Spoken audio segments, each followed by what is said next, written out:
Come on, let's everybody move it.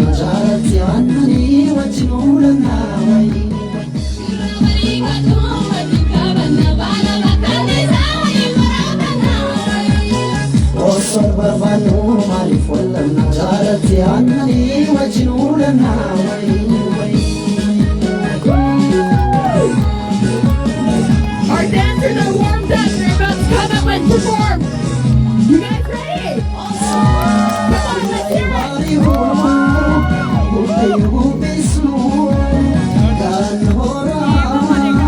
Okay, just a quick introduction if I can get the DJ to turn down the music, please.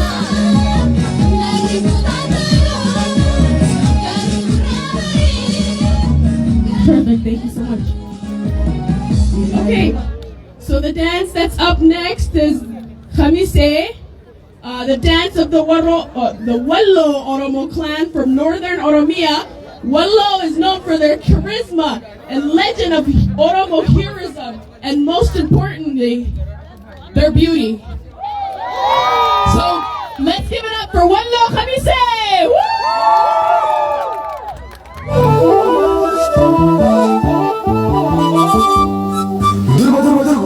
Sindan nagesu.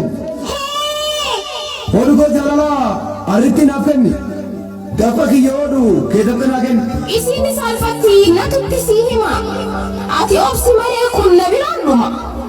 Atu jarjare ise yairgu imanessa male jarjara wandugu.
How was it, guys?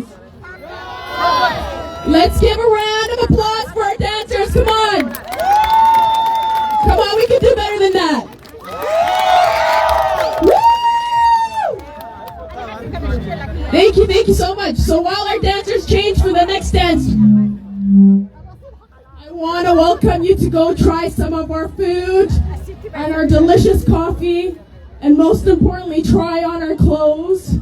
The beads, which are all handmade, they're all just in the booths right behind us. But as they change, we're going to get some music going, and we want every single one of you guys in the crowd to dance along with us, please.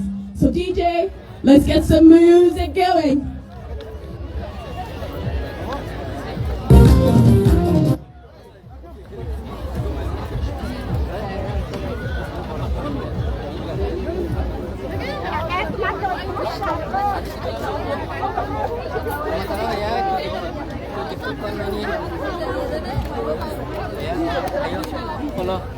Come.